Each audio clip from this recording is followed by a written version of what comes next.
right. Let me kick off tonight's webinar.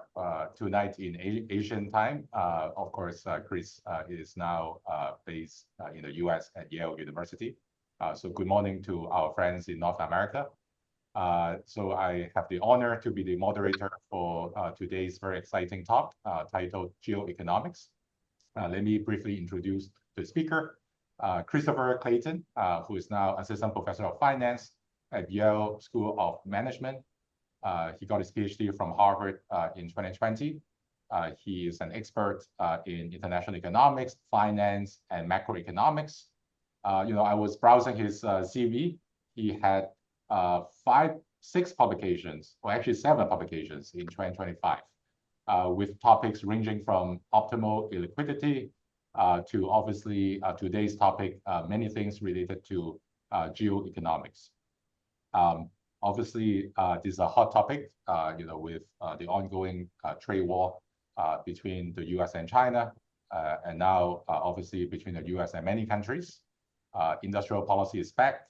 Many countries are talking about supply chain independence, national security, and whatnot. Today's talk is based on many great papers written by Chris, who will try to answer many questions in the next hour, such as, is geoeconomic power effective? What are the origins of the power? How do we measure economic security? And try to understand the trade-off between security and gains from trade. So I just talked to Chris. He welcomes questions throughout his talk.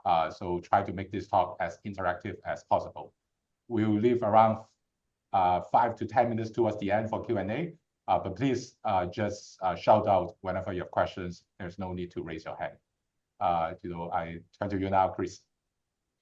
Thank you so much, Heiwai. And thank you all for coming today. As he mentioned, please feel free to interrupt with questions. I'm used to it from economics seminars where we get interrupted constantly. So, as just mentioned, hardly a day goes by when we don't see geoeconomics in the news now. We've seen it with US financial sanctions applied to Iran to negotiate the JCPOA. We've seen it with sanctions applied to Russia in the aftermath of its invasion. We've seen it in US export controls on technology sales to China, on Chinese export controls on rare earth sales to the US. We see it in the kind of whole new development of industrial policy around semiconductor reshoring and so on.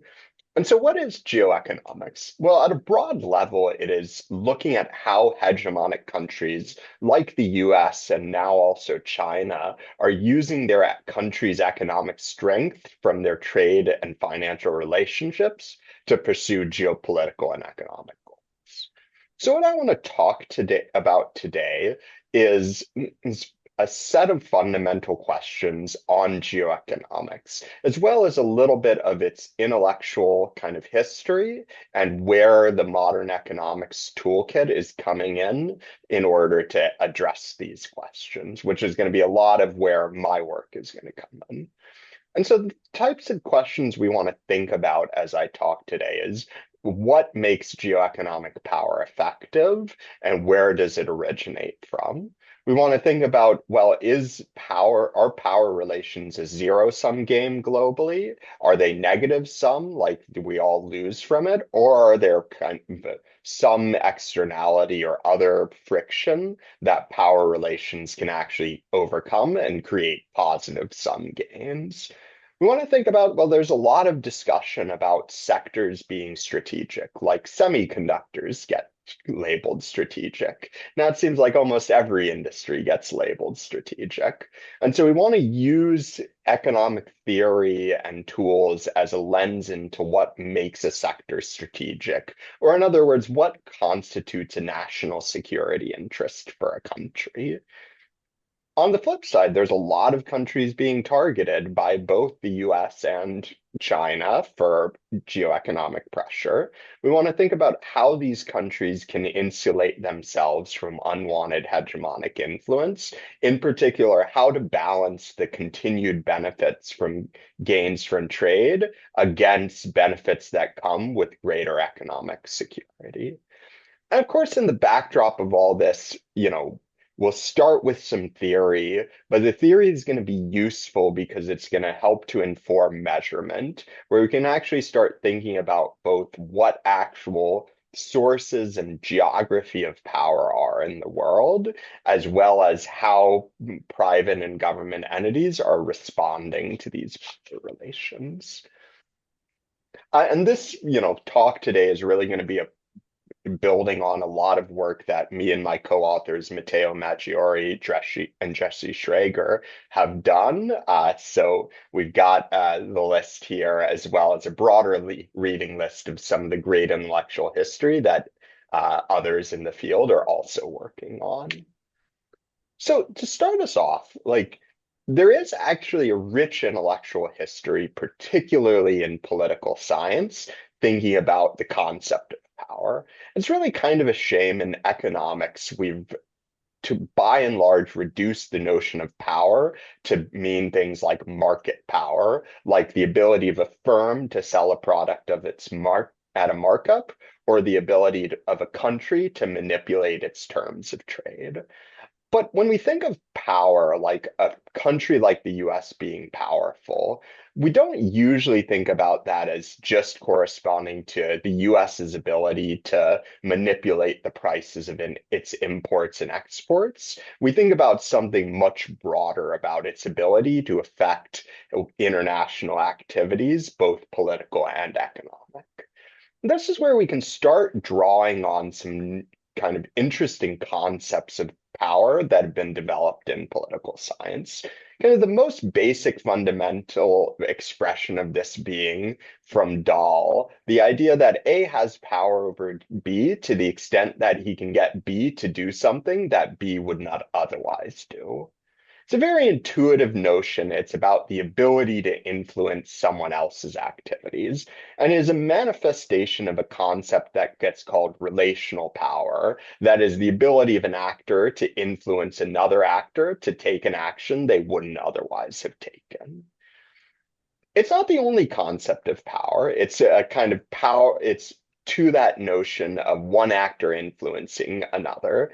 There's a kind of broader notion of power called structural power, which is about the ability to influence an entire economic environment. Like the US is a large player. As it shapes the globe, it thinks about how it's shaping a whole host of economic relationships and activities in the process. Now, these are very interesting as a starting point. The kind of difficulty historically has been their high-level definitions that don't give a lot of precision. And so it's hard to know how to do things like operationalize and quantify these notions. And that's a lot of what we're going to try and do in our work. Now, that's not to say that economists have completely forgotten about this topic. Indeed, a lot of the kind of seminal writing on this comes from Albert Hirschman, writing way back in 1945, in particular on Germany during the interwar period. Hirschman develops in a fantastic book that I really encourage you all to read, a theory of how trade relations between countries give rise to power imbalances that create power relations between those countries. And in fact, he actually develops what later becomes known as the Hirschman-Herfindahl concentration index in this context to measure the trade concentration of a country vis-a-vis its trading partners, and hence give a sense of what its power exposure to the other country is. The idea here being if I have a very concentrated trade relationship vis-a-vis one of my partners, that might give that partner a lot of power over me if they can threaten to disrupt that relationship. Now, we had like an interesting exercise here, really to show how this concept developed within a different literature. Here we're going to pull from Google Scholar the articles that cite Hirschman's book and classify them into, are they in the economics literature, the political science literature, or other kind of related areas. What you can see is at first the kind of book gained some traction in economics, a lot coming through citations of the HHI index. But over time, it kind of gradually drops out of economics while being incorporated into political science. It's also interesting that the HHI index originally developed by Hirschman in order to measure power relations became much more associated with with industrial organization and measures of market concentration in the aftermath. And so a lot of what we're going to build on is the HHI index is like a simple measure that measures bilateral concentration. We're going to use a lot of developments in trade theory over the next 80 years in order to operationalize a similar measure to HHI that more kind of accurately captures power relations and depends on things not only on expenditure shares, but also elasticities of substitution. So let me start off with like the kind of basic conceptualization of how we're going to think about power here. Power here is really going to be kind of from its starting point, starting with something that looks like that notion of relational power or getting a party to take an action they would not have otherwise taken. And this kind of environment is very natural in the international context because while the US government has direct legal jurisdiction to affect the behavior of actors within the United States, it has no direct legal jurisdiction to affect firms that reside in foreign countries or the government of a foreign country. So to get the conceptualization here, suppose that the US wants to restrict the sales of advanced lithography equipment from ASML, a Dutch company, to China. Now, the US can't do this directly. It can't just pass a law saying ASML can't export to China. And so it's going to have to use a kind of indirect method of doing so. This will be what we'll call an economic threat. What happened in practice? The US threatened to impose a foreign direct product rule that threatened to restrict the ability of ASML to purchase US licensed technology, which was critical to its production process. This economic threat essentially gave ASML a choice.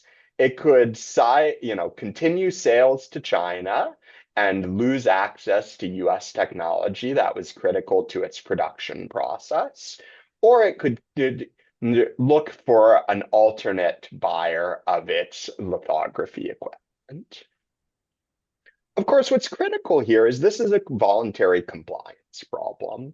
When ASML is deciding whether or not to accept the US's demands, it's going to compare the inside option of not losing access to US technology and complying with the US's demands for costly actions here to stop sales to China against its outside option of being unrestricted in its sales, but having the foreign direct product rule imposed by the US, hence restricting what it can buy from the US.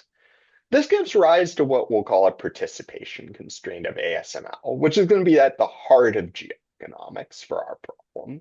It's comparing for a target of geoeconomic pressure, the value of maintaining the relationship with the hegemon that's imposing the threat against the compliance cost of acceding to the demands of the hegemon. And it says the US cannot extract more in concessions than the damage it can impose through its economic threat or through the size of the inducement. There's a lot of these possible economic threats. For example, the US could impose the kind of export control threat. It could threaten a tariff. It could threaten to stop buying products from ASML. It can also use other types of instruments like foreign aid provision if it wants to induce a foreign government. It says we'll continue supplying aid if you accept our demands, and we'll suspend or reduce aid if you reject them. A lot of these different instruments of statecraft we lay out in our macro annual and talk about how they manifest in exactly this form of constraint.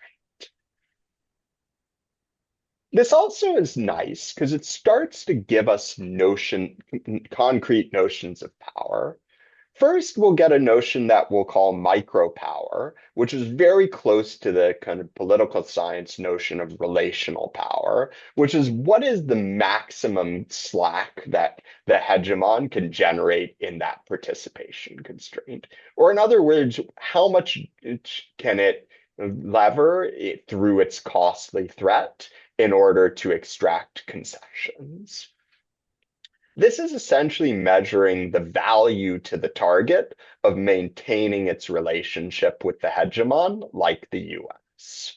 It measures in the ASML case how much damage it would do to ASML to have the foreign direct product rule imposed. This also gives us a first notion of what constitutes a strategic sector. Here it's a notion of strategic on the offensive side. It's what sectors allow the hegemon, like the US, to impose valuable threats that generate a lot of micropower over the target. And what's going to be nice is that this kind of difference is going to be something that we're going to be able to operationalize later on in the talk to actually measure the size and geography of US and Chinese power over different countries in the world. There's also a separate notion that we'll call macro power, which is about the ability of the hegemon to manipulate the global equilibrium. This notion of micro power depends not only on the direct activities of the firm itself, but also the global equilibrium in which that firm operates. Like it depends on the prices that it sells at and other production externalities in the globe. This lets the hegemon manipulate the global equilibrium in order to shape it in ways that are more favorable towards the hegemon and that increase its power over targeted sectors. This is an idea that I'm going to really bring back as I sketch out modeling and show how it affects both the incentives of the hegemon to globalize the equilibrium and how it affects other countries' incentives to shift away from powerful countries.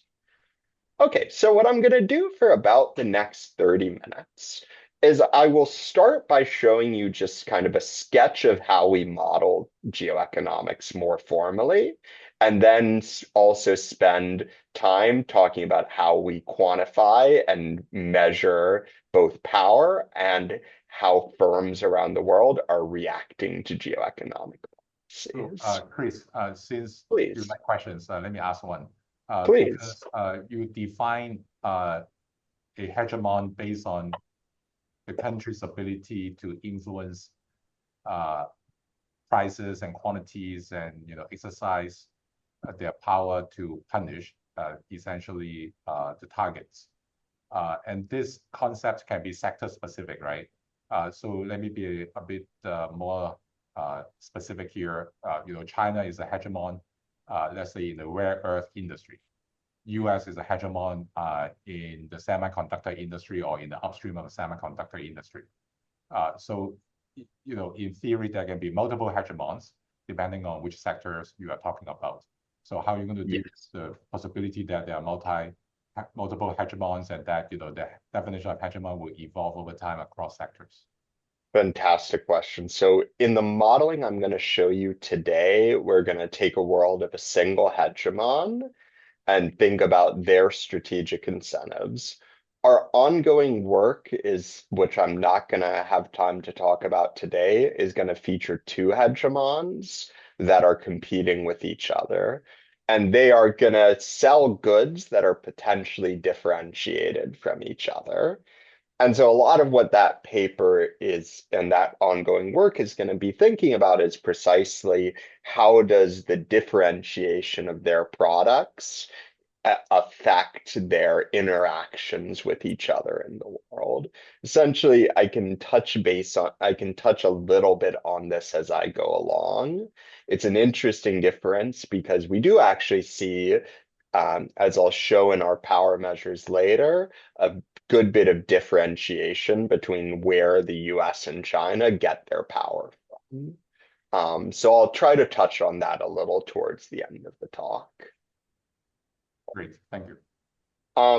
So just to sketch, essentially what we're going to do is we're going to start with like a fairly standard looking economic model. So I'll give you the high level sketch of it and then sketch down a more concrete application to US finance as a tool of coercion.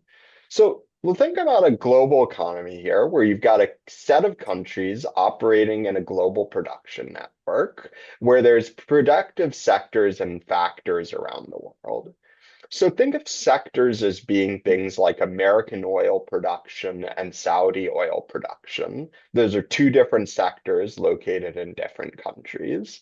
And think of factors as being like Chinese workers and American workers in their own respective countries. Each of these sectors is going to have a unit mass of firms producing their sector's differentiated goods. So these are like firms within American oil production producing American oil. They're going to be able to buy goods from other countries or from their own country in order to facilitate that production. And they're also going to be able to rely on local factors of production. So for example, American automobile manufacturing might rely on Saudi oil and Chinese parts.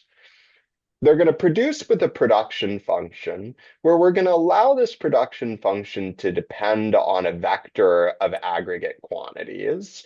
That's going to help us capture things like external economies of scale or strategic complementarities in production choices. And I'll give a concrete example of this when I go to the application to US finance in just a couple slides. Lastly, each country is going to have a consumer as well as a government that's acting in the best interest of their consumer. Our consumer is going to look standard and will serve as a welfare function for each country. So our consumer is going to get two sources of utility. One is like a standard consumption utility from buying and eating goods. The second we'll call like kind of spillover externality utility that can capture a range of possible externalities from activities in the world. Like it could capture pollution spillovers between countries, but it could also serve as a reduced form way of capturing externalities like the US doesn't want production in sectors that supports military capacity in Russia. Each consumer is going to own the domestic sectors and factor endowments of their country.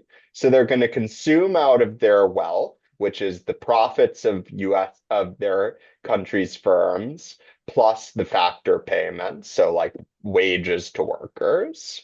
That's going to give rise to a standard indirect utility function that's going to serve as their country's welfare function. And of course, markets have to clear for all goods and factors. So let me sketch the timeline of the geoeconomic game, and then I'll go right into our application.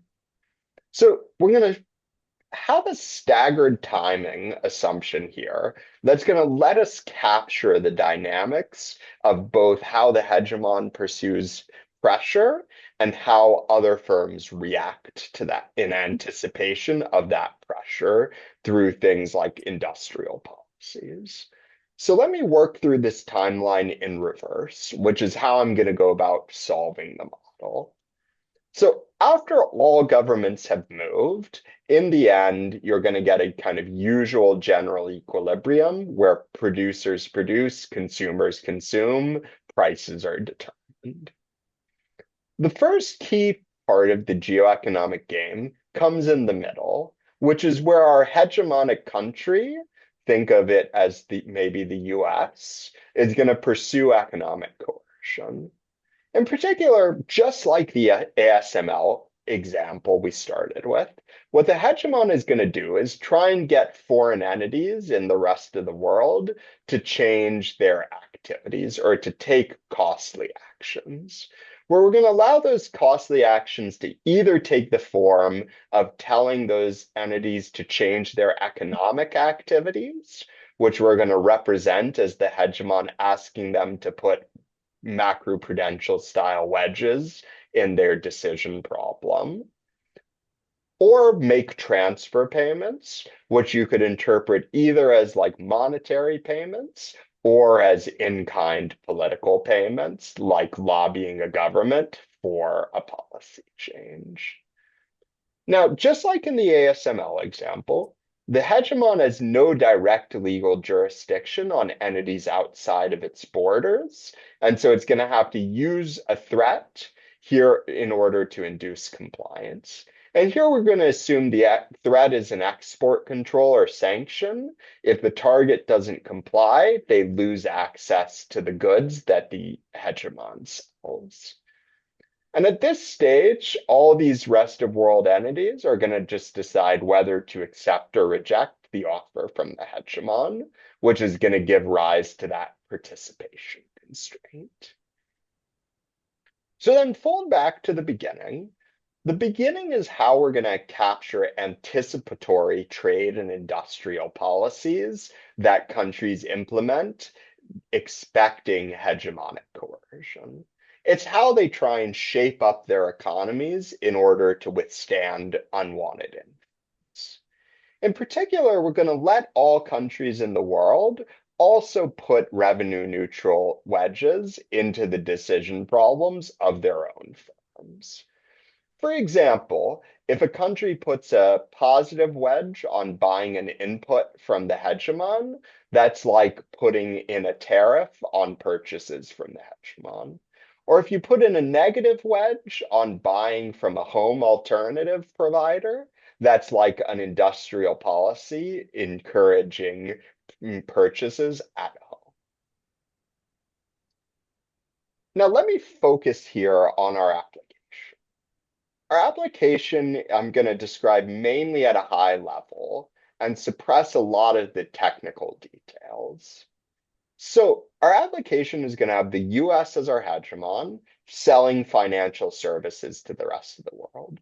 We're employing this because the US uses threats of financial sanctions so commonly in its geoeconomic toolkit. It's selling financial services to intermediaries in countries in the rest of the world, which are using a combination of US services and their home banking system or home service provision in order to provide intermediation services to their domestic manufacturing sector. We're going to impose two key externalities here. These are the Z's that I started with a few slides ago. First, we're going to assume that there's a global strategic complementarity in use of US financial services. It becomes more productive for everyone the more that everyone coordinates onto the common US system. We have in mind here a host of, say, liquidity type externalities that make it valuable to coordinate onto a common financial system. We'll embed the same externality at the local level on the home alternative. The home alternative also becomes more productive the more intermediaries in that country are using it. Same exact type of externality. So before giving the geoeconomic game, let me describe what traditional policy outcomes would look like. first, imagine that you took a standard global planner solution, looking to maximize global welfare. What would the global planner say? It would say, well, there's a positive externality from the hegemon's financial services because it increases everyone's productivity. So we should subsidize that. And there's also a positive externality from the home alternative. It also becomes more productive and greater use. And so the global planner would say, let's encourage adoption of all financial services. In other words, we should all be producing. Compare this to non-cooperative Nash in the large N limit. Well, in non-cooperative Nash, each foreign country will recognize or internalize the productivity of its own system and subsidize its own financial services, but will be too small globally to think it can affect the productivity of the US's system. And so you get the standard under provision of the global public good, where you're not subsidizing adoption of the hegemon system.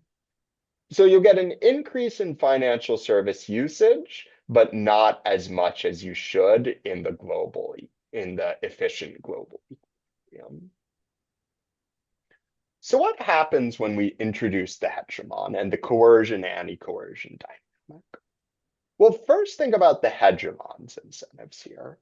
So what the hegemon is doing vis-a-vis the participation constraint is trying to build power over each of these individual intermediaries. Now, where does its power come from? Well, it comes primitively from the threat to cut off its financial services if the target doesn't comply with the US's demands. In other words, think about the value to the intermediaries of retaining access to the hegemon.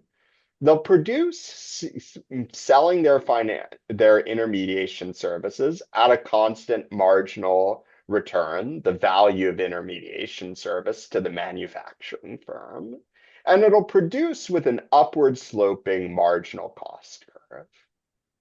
That total area reflects the total profits to the intermediary from producing while retaining access to the US's good. Now, what's the US's threat to do? It's to cut off sales of its own financial services and hence steepen the marginal cost curve from production. The US's power is then the kind of orangish shaded region in the middle. It's the value to the target coming from retained access to the US's financial services. And so what's the hegemon going to try to do? It's going to try and build its power by increasing the size of this orange shaded region. How does it do that? Well, there's two ways it can do it. One is it can make its own system more attractive. It can shift this marginal cost curve to the right. That's lifting the inside option. How do you do that? You promote greater adoption of your own financials, of the US's own financial services. That's going to scale up the strategic complementarity, scale up the productivity of the US. The other way you do it is you try to kill off alternatives to the US services. In other words, you also tell foreign entities to downscale their adoption of the home alternatives. That's going to reduce their attractiveness and hence worsen intermediaries' outside options if they were forced to produce without access to the US's services. This gives the US an incentive to maximize the global value to intermediaries that maintain access to its system in order to increase its power. In the interest of time, I'll skip the exact formulas that underlie that logic and leave it at the kind of intuitive. Now, what's the anti-coercion or economic security policy look like for other countries? They know that the hegemon's coercion is going to step in and extract that gains from trade. and either kind of directly as a payment or indirectly through demands for other costly actions. And so they know in the end they're going to be held to their outside options of producing without access to the US financial services. And so what's their incentive going to be? It's to shape policy domestically in order to maximize their outside options, or in other words, increase how productive they would be when they no longer have access to the US's financial services.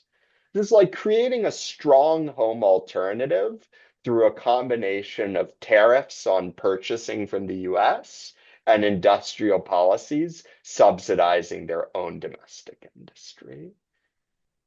And in this case, 1 second, Heiwai, we show that these incentives are so strong in this kind of illustrative model that you actually go to a stark limit, where you actually fully disconnect or fragment from the US's financial services and instead rely entirely on home production. Here, essentially, it's coming from that knowledge that anything you devote to production using the US is ultimately going to be turned against you in the form of demands for concessions. Heiwai, please. Yeah, so it's a very nice model, and I'm pretty sure is very difficult to extend it to describe what's going on in real geopolitics today, which is countries try to work together Yes. to create a collective anti-coercion alliance. Yep. Think about the BRICS or Exactly. these, regional free trade agreements and creation of a non-US dollar settlement system. I don't know how your model may be able to extend it to cover those, which may imply that you don't really have to rely all on your own domestic. Yeah, it's an outstanding question. The kind of simplest way to do that in our model is to think about, instead of it being like each country has their own common an alternative or their own alternative, think about it being there's a common, less efficient alternative, like a Chinese-based financial system. And then to think about it as well, they're not going to shift away from the US, they're going to shift onto the alternative system.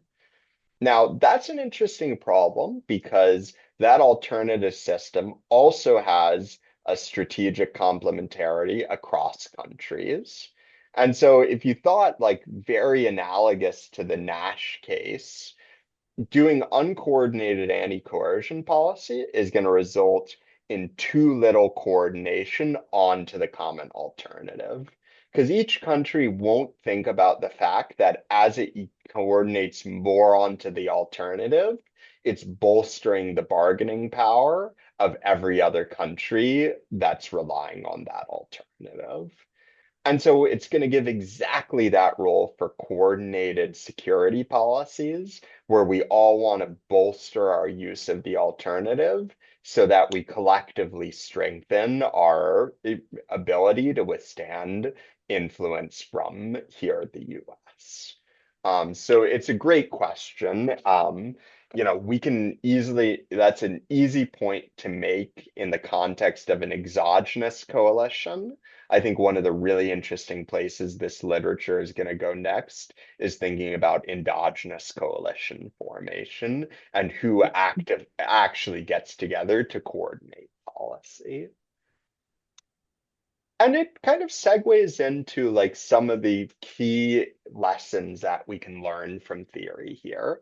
First is, well, we've really tied a kind of tight link between gains from trade and economic security.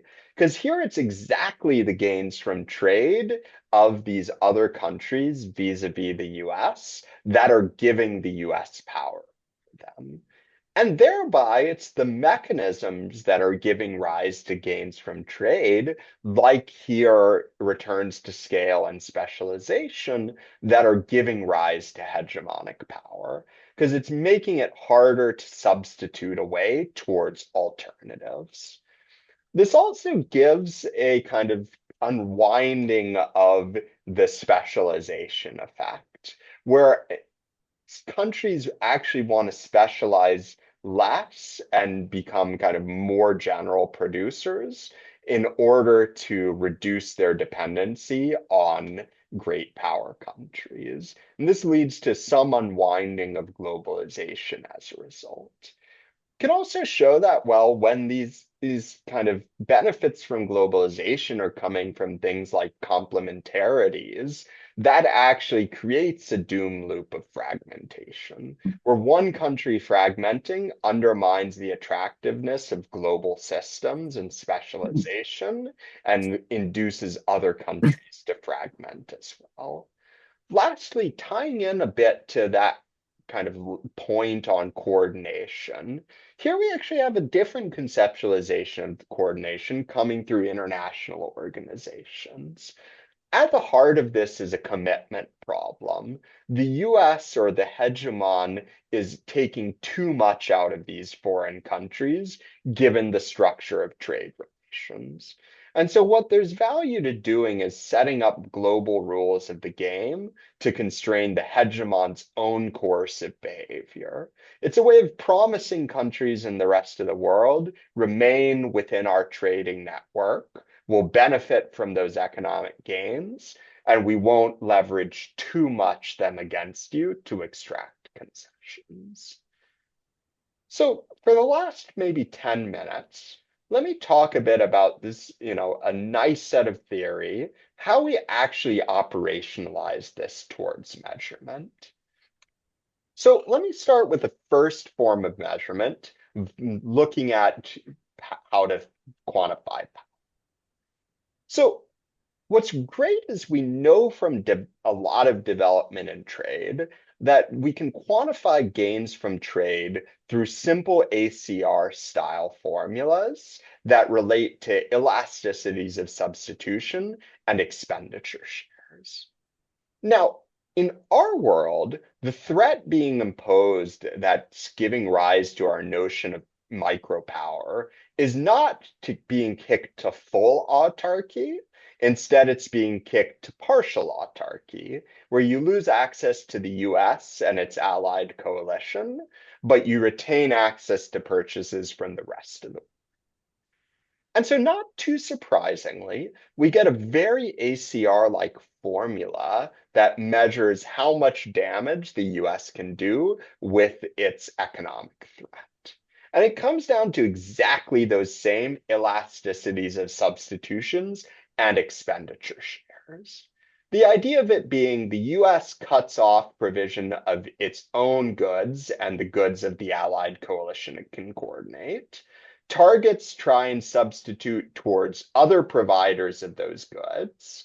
They try and substitute towards home production, or they try and substitute across types of goods. And so we're going to operationalize this power measure by taking expenditure shares from OECD, Bacci, and Battis, and by taking elasticities of substitution from the trade measure.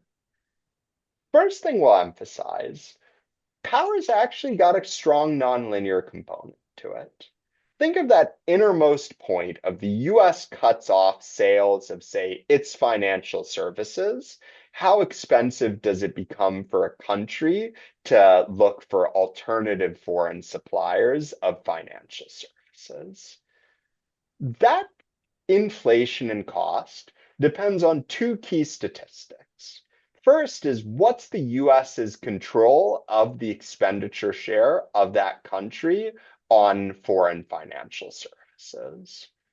When it's the key provider of those financial services abroad, it becomes very hard for the country to substitute towards alternatives, and it has a big increase in its cost on finding foreign finance. Other key determinant is the elasticities of substitution. If it's really hard to substitute across suppliers of financial services, then you're going to have a big impact on the price at which that country buys foreign financial services.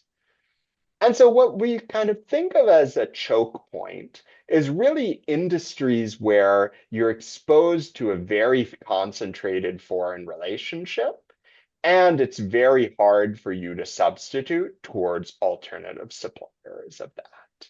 You can see here, this component, the expenditure share, actually has a lot of connection to the HHI concentration index. But of course, that's not the only thing that's important. We also care about the elasticity of substitution. Concentration doesn't matter if it's easy to shift towards an alternative supplier. These kind of concentrations end up being material in the data.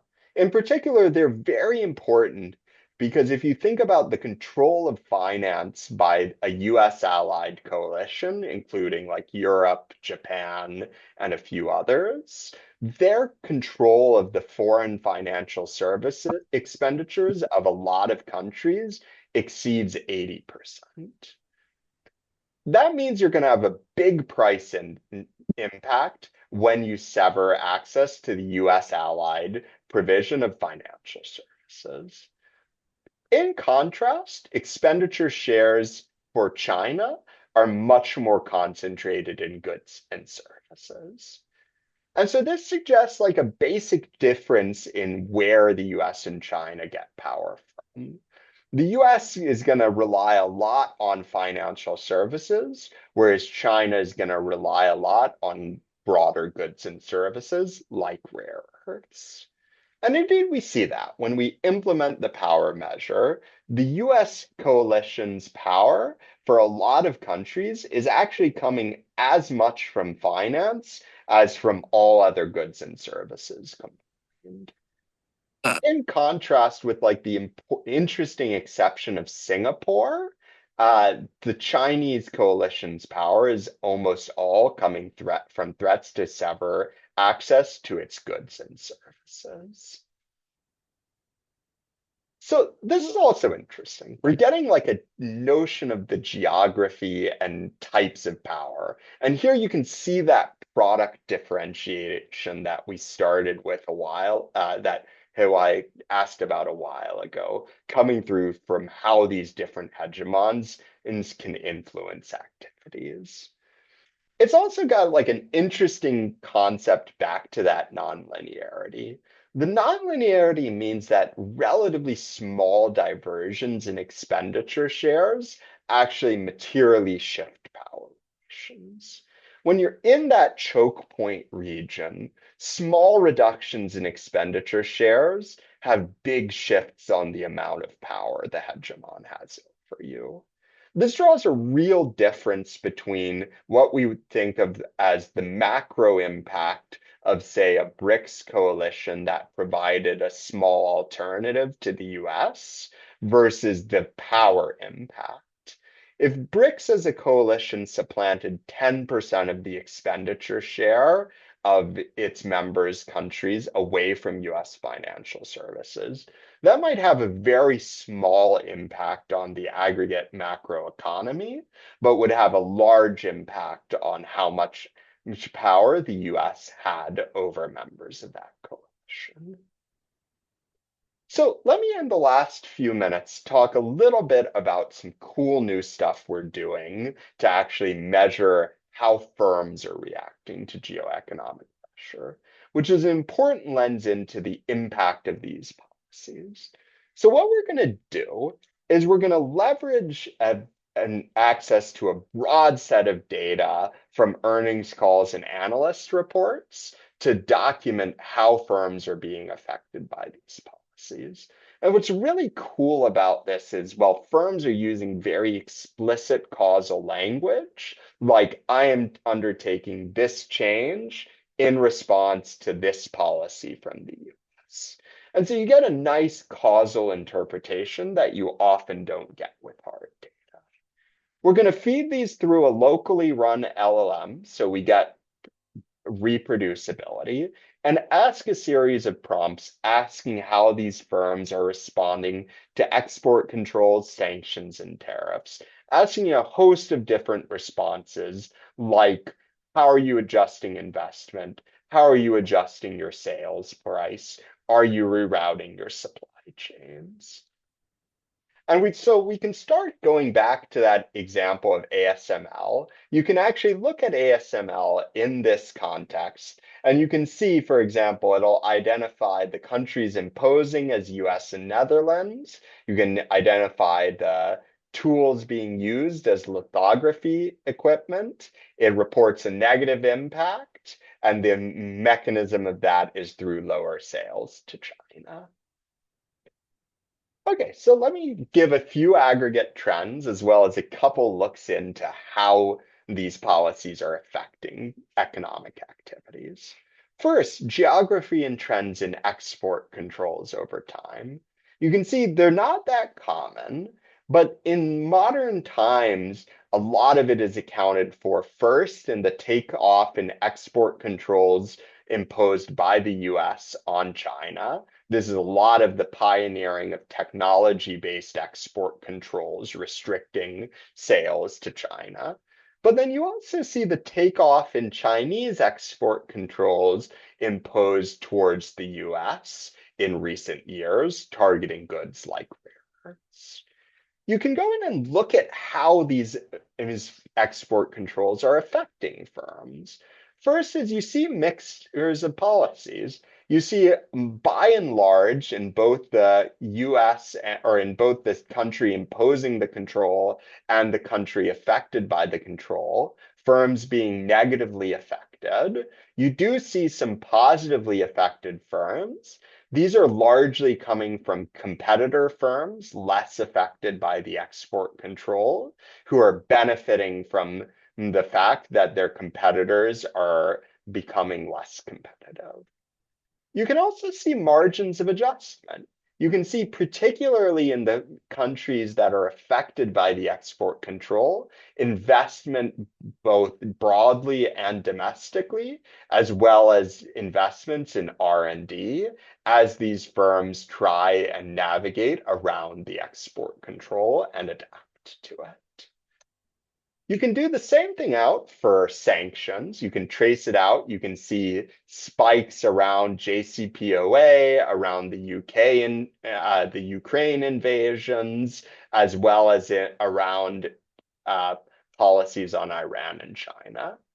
And you can see for tariffs, both the spike during the first trade war, as well as the spike more recently during the second Trump presidency. And here again, you can dive in. You can look in and see, are firms being positively or negatively affected by tariffs? You see, especially overwhelmingly, they report being negatively affected, but there are some positive beneficiaries. Again, if you go into who these positively and negatively affected firms are, the ones that report being positively affected report increased in sales. Where is this coming from? It's coming from differential exposure to tariffs. Some firms are more affected by increases in input prices because, say, they import more from China. But even firms less affected are able to raise their sales price and get more sales volume as their competitors are affected even more than they are. And so you get these GE impacts of tariff policies coming through and how you can see firms talking about their responses. And lastly, kind of mapping back to the theory, you can combine the hard data measurement of power with the LLM measurement of which sectors are being used to actually target export controls. And you can see there's actually that kind of coinciding of the sectors that generate the most power for the US being the sectors that are used in targeting export control policies. So it's kind of consistent with some selection by the US of sectors that are going to cause the most damage towards the targets through their imposition. So sorry that all went a little fast towards the end. Just to wrap up, and then I'll have a few minutes for questions. There's a lot to be learned as we've integrated the kind of political science toolkit into the economics toolkit. And there's still a lot of knowledge to be developed on understanding these geoeconomic policies. There's more to learn on kind of the effects of multiple hegemons, the kind of interactions between economic and military power. Think about how domestic policy, political economy considerations affect the ability to leverage pressure. And there's a lot more to do on both the empirical and quantitative side as we develop our understanding of this very important issue that is to greater and greater extent affecting the world today. So I'll stop there and have a few minutes for anyone who has questions. Thank you all very much. Great. Thank you, Chris. Really wonderful stuff, insightful and deep, and very comprehensive. I know you have been working on this for many years. Well, not many years. I would say, all the years since you graduated from. Exactly. Yeah, it's been it's taking up more and more of my time. Yeah, but amazing stuff. Congratulations for your achievement. There's a question in the chat box. I tried to understand what the question is about. I don't know whether you want to. Oh yeah, let me look for this. I read the question twice, but it seems very complicated. I don't know. Okay, sorry. Give me 1 minute to just read this quickly. So maybe the person who typed up this question can try to ask it now, because I also don't understand what the question is.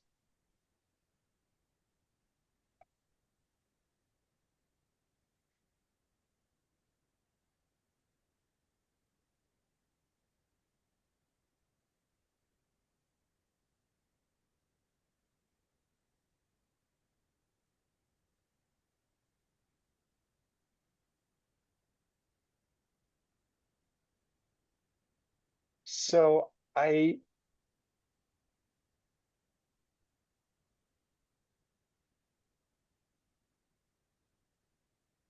yeah, so okay, so I think that this question is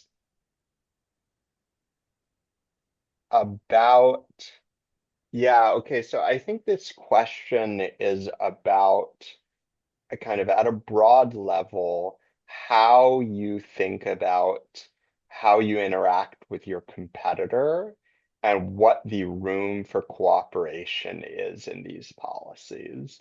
So it's asking like, suppose I'm the US and I see, so let me give my interpretation of this. It's asking, suppose I see I'm the US and I see China rising. I can, first non-cooperatively, I can think about my trade policies vis-a-vis China, knowing that what I sell to China is going to affect its rise and potentially let China surpass me in global influence. And then it's also thinking about, well, these countries may go through these cycles of dynamics of one surpassing the other. And so, how do I think about the ability of these countries to cooperate when they know that they are going to essentially be fueling each other? So, this is a lot of the topic of our kind of new paper, thinking about interactions between two hegemons. What we think about right now is like, what's the trade-off to, say, the US of selling goods to China when it knows that China is going to be competing with it for influence? And what we stress right now is that you can get kind of two worlds coming that depend on the relative kind of similarity between the US and China of the goods they're selling. When the US and China sell similar goods to use in power creation, you actually get a world that we call containment, where at least in a non-cooperative problem, the US wants to restrict sales and use its power to contain the rise of China. The idea here being that's the way that the US is going to preserve its power by restricting the ability for China to build up and compete with its kind of relatively similar product. On the other hand, if the Chinese good is differentiated, you actually get an accommodation world where the US's primary consideration becomes just earning economic surplus from dealing with China. And so it promotes the rise of China instead. What we have not, what is still on our agenda is thinking about that's in a non-cooperative world, how that is affected in a world with greater ability for cooperation, as well as what would lead cooperation to actually break down in that world. It's a great direction that we're thinking about, and that I think is important for others to think about as well. Great. I see Professor Long Chen. Yes. Open up his microphone. He probably has a question. Please. Hi, Chris. This is Long Chen from Luohan Academy.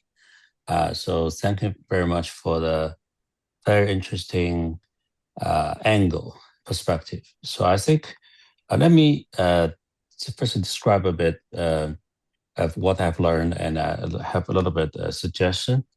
So I think it's great that finally we kind of have a framework to understand geoeconomy. Basically, this is what I'm understanding. So you have a framework to consider and measure the geoeconomy, and which is kind of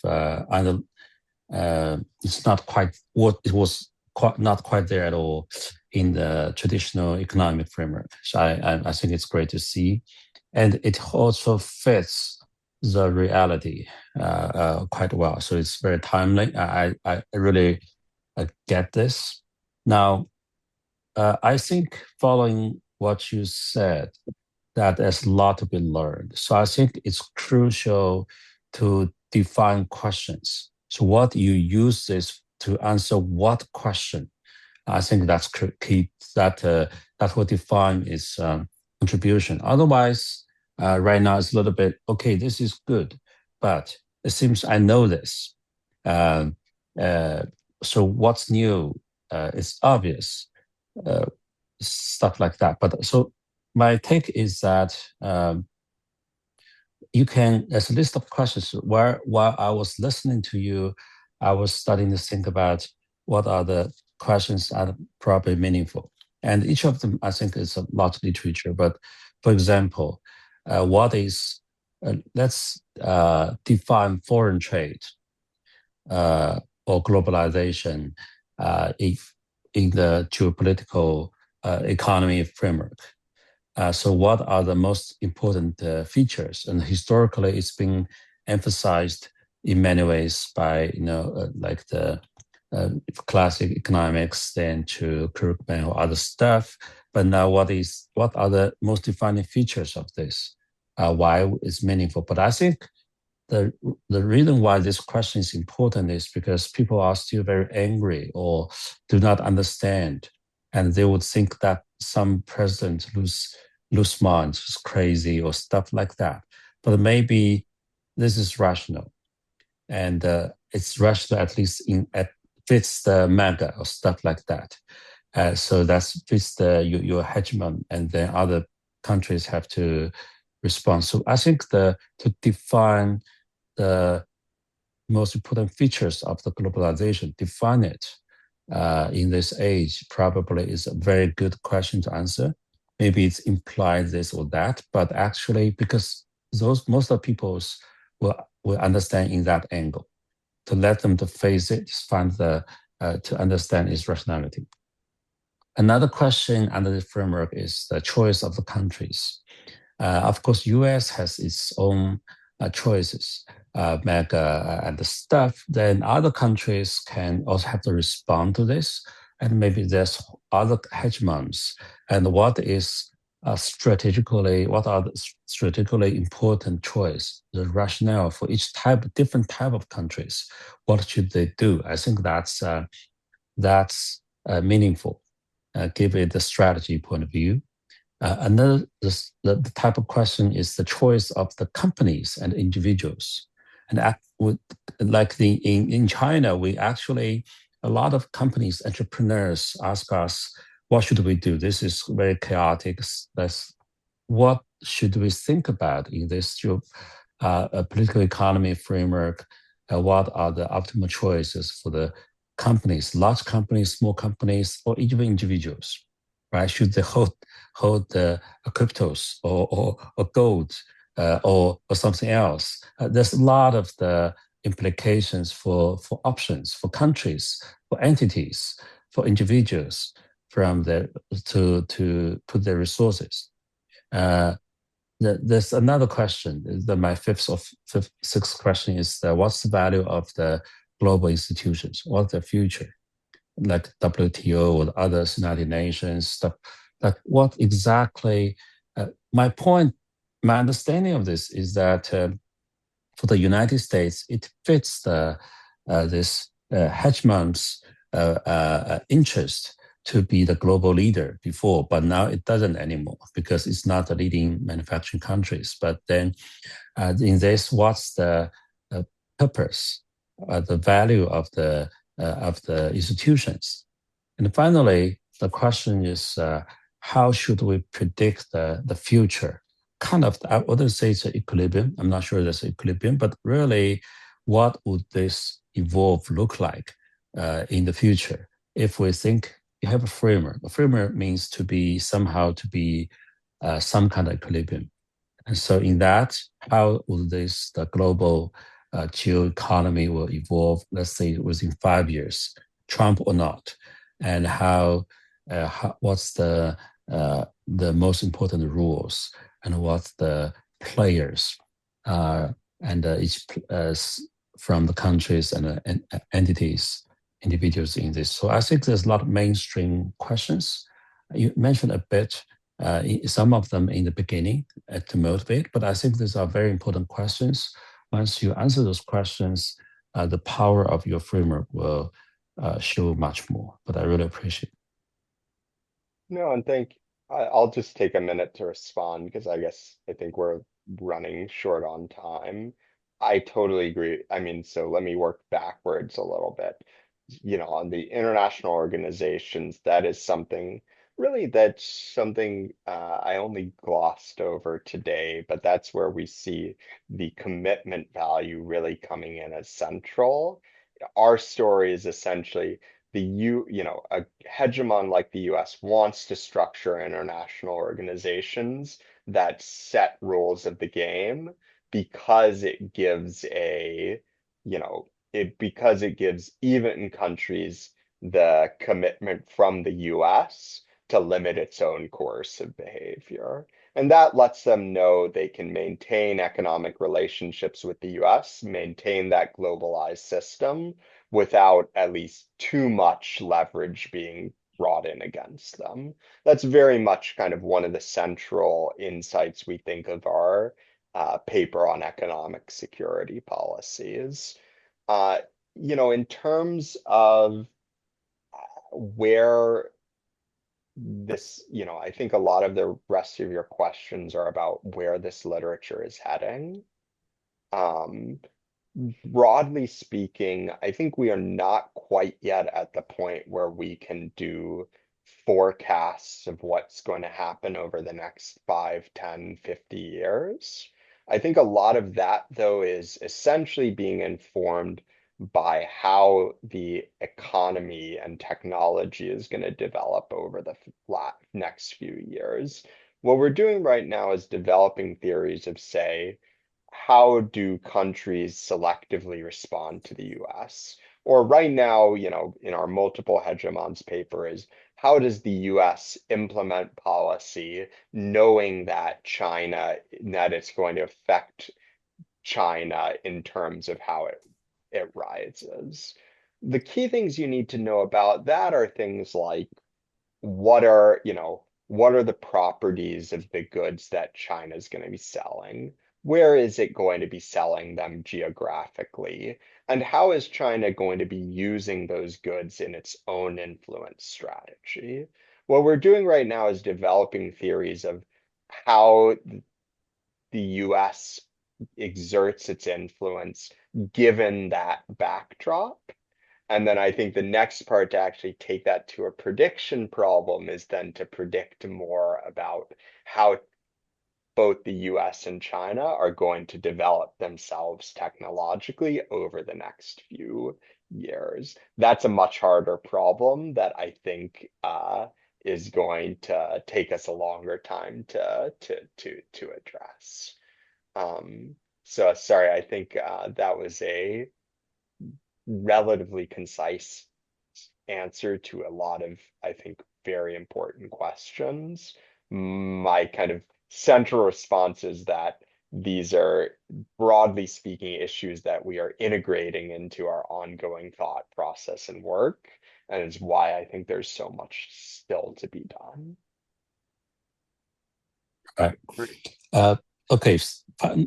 Very brief 2 points. One is that I think even just by listing out some of the main kind of prediction, not really what's going to happen, but prediction of the driving logic factors, if you list them out, that is helpful for people to say that's likely is going to induce this kind of result. That's even meaningful without a concrete model to do that. So I think that's slight improvement to be meaningful in real world.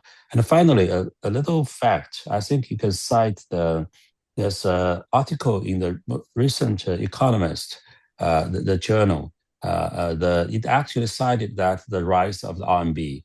I talk about that the RMB payment actually now accounts for about 8% of the whole global payment. US dollars is still more than 80%, but 8% actually represent a huge strategic option.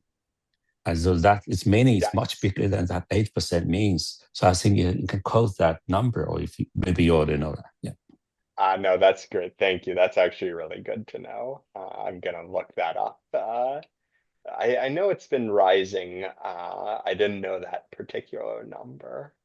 It's running very fast. There's this article talk about exactly. including actually RMB in the global trade. So that's exactly fits I knew your it's rising a lot. I didn't know the exact number right now. So thank you.